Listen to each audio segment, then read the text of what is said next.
कोकणातला शिमगा म्हणजे कोकणवासियांसाठी जीवाची पर्वणीच। माघ अमावास्या आणि महाशिवरात्र झाली की कोकणवासियांना वेध लागतात ते शिमग्याचे। गावागावातल्या ग्रामदेवता शिमग्याच्या निमित्तानं नवा साज परिधान करतात आणि आपल्या भक्तांच्या भेटीला बाहेर पडतात।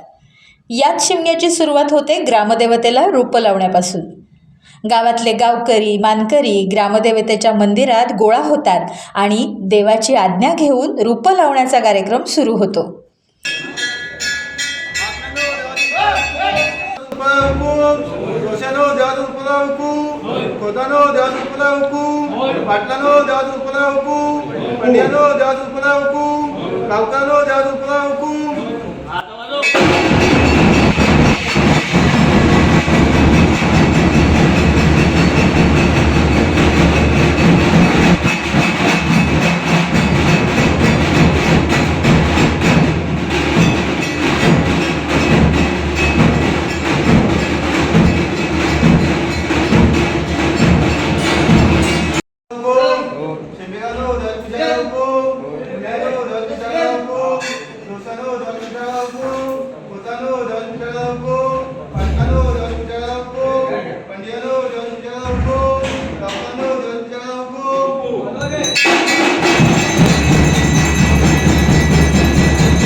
मंदिराच्या पेट्यांमध्ये जतन केलेले चांदीची सोन्याची रूपं या निमित्तानं बाहेर पडतात।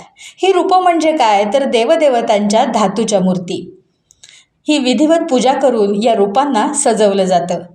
मंदिरातील पाषाण मूर्त्यांसोबत त्यांची पूजा केली जाते आणि ढोल ताशांच्या गजरात ही रूपं पालखीत बसतात। रत्नागिरी शहराजवळच्या मिरजोळे या गावात फाल्गुन शुक्ल तृतीयेला श्रीदेवी कालिकेची रूपं लागली आणि देवी आता भक्तांच्या भेटीसाठी सज्ज झाली। यावेळी गावच्या गावकऱ्यांनी या संदर्भातील माहिती दिली।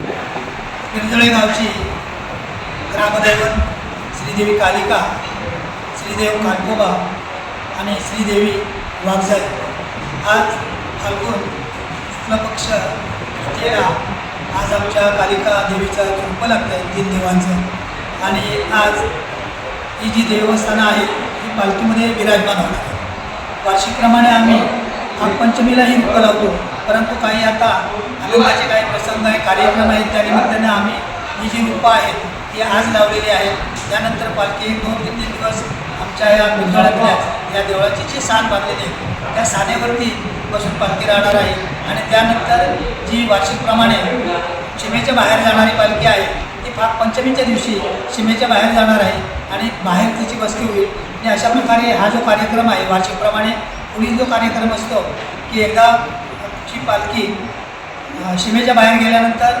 व ज्या सासर वसणे असतील ज्या माहेर वसणे असतील त्यांची भेट होते। त्याचबरोबर रत्नागिरीचं जे ग्रामदैवत आहे भैरी देवस्थान, या भैरी देवस्थानातसुद्धा या आमच्या कालकोबाची कालिकेची आणि वाघजाईची भेट होते। पोलीस स्टेशन जे आहे रत्नागिरीचं सिटी पोलीस स्टेशन त्या ठिकाणी जो महापुरुष आहे त्या महापुरुषांची भेट होते आणि त्या पद्धतीने संपूर्ण पालखी ही पौर्णिमेपर्यंत संपूर्ण रत्नागिरी शहरात असते आणि पौर्णिमेच्या दिवशी ही पालखी नेहमीप्रमाणे गावात पदार्पण करते. ती पाटीलवाडीतून येते पहिल्यांदा. पाटीलवाडीत काही ठिकाणी जी 7 माळ्या आहेत त्या 7 माळ्यामध्ये ती खेळवली जाते आणि त्यानंतर ही पालखी जी गावाची जी सुकमाणीची जी होळी असते ती होळी तोडण्यासाठी या ठिकाणी गावात येते. या मंदिरात सानेवरती बसते आणि संपूर्ण गाव एका ठिकाणी होतं. ज्या ठिकाणी होळी असेल ते होळी कुठे आहे त्याचा निर्णय घेऊन त्या ठिकाणी मग होळी तोडण्यासाठी जातात आणि ही होळी भाद्रेच्या दिवशी सकाळी ठीक 6 वाजता किंवा 7 वाजता सगळ्यांच्या साक्षीने सर्व ग्रामस्थ चतुर्शीमा या ठिकाणी असते आणि त्यांच्या साक्षीने ती उभी धन्यवाद.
टाइम्स डिजिटलला लाईक करा, शेअर करा, सबस्क्राईब करा आणि बेल आयकॉन दाबायला विसरू नका. Times digital.